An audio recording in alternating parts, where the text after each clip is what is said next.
The capturing of the American mind. If you get the youth to believe in something, you can change a whole society slowly but surely. This was the plan 40 years ago, if not more. Listen in to Joe Rogan and company. Fascinating. I've seen that clip. It's crazy. Crazy. It's crazy. When you watch it today, like, they were right. It's very prophetic. He did it. We got lucky because of this thing that's going on right now. Well, actually, I think this thing that's going on right now couldn't be going on right now without the influence of the internet. Right. The internet has like created this mind virus that's sweeping through college campuses and also the universities and the Marxist philosophies that they've been pushing in universities because of they've all been infiltrated by Russia, by the former Soviet Union, and now by China and Russia together. For sure, they're influencing. They push the wokest teachers, the wokest professors, the nuttiest policies, and they're literally doing it to deteriorate the fabric of American democracy. They have like plans for it. They've thought about, like, Yuri Bezmenov talked about this in 1984. I've seen that clip. It's crazy. Crazy. It's crazy. When you watch it today, like, they were right. It's very prophetic. He did it. Yeah. They did it. Ideological subversion, that is a phrase that I'm afraid some Americans don't fully understand. When the Soviets used the phrase ideological subversion, what do they mean by it? Ideological subversion is the slow process which we call either ideological subversion or active measures, активные мероприятия in the language of the KGB, or psychological warfare. What it basically means is to change the perception of reality of every American to such an extent that despite of the abundance of information, no one is able to come to sensible conclusions in the interests of defending themselves, their families, their community, and their country. It's a great brainwashing process which goes very slow, and it's divided in four basic stages. The first one being demoralization. It takes from 15 to 20 years to demoralize a nation. Why that many years? Because this is the minimum number of years which requires to educate one generation of students in the country of your enemy, exposed to the ideology of the enemy. In other words, Marxism-Leninism ideology is being pumped into the soft heads of at least 3 generations of American students without being challenged or counterbalanced by the basic values of Americanism.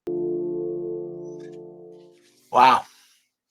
So you start with a demoralization of the youth because they have soft heads and there's no challenge. And of course, the Jewish approach to that is that our children, they study Talmud, and there's such great debate that nothing is without challenge.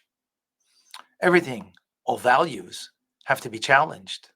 All teachings will be challenged till you understand and make sense of it. Now, of course, we're committed because we're committed to the truth.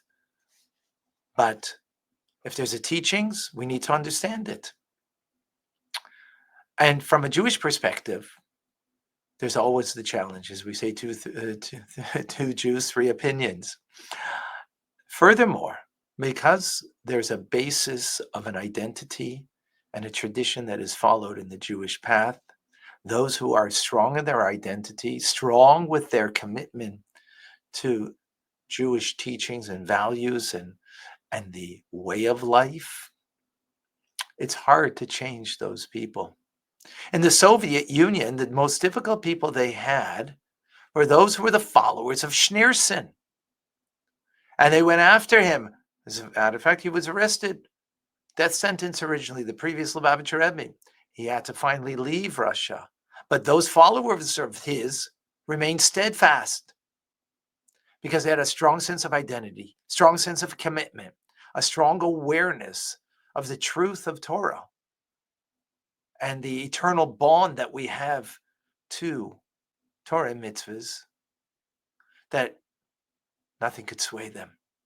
Because you have something, but if you go to college with a soft head, with never challenged anything, never had to debate anything in Talmudic teachings, or you never or you don't really believe strongly in anything, of course you're going to get swayed. So the answer to all of this is strong sense of identity, and not personal identity, but a real identity, like for a Jew being a Jew, and Torah mitzvahs for the Jew being an expression of their identity. And with that reality, you're not going to be able to change perception of reality. It'd be very difficult. So this is what's important, not to come out with more Nobel Prize winners who are great in the sciences, but those people that are noble of character, and that character refinement is the purpose of creation, of education.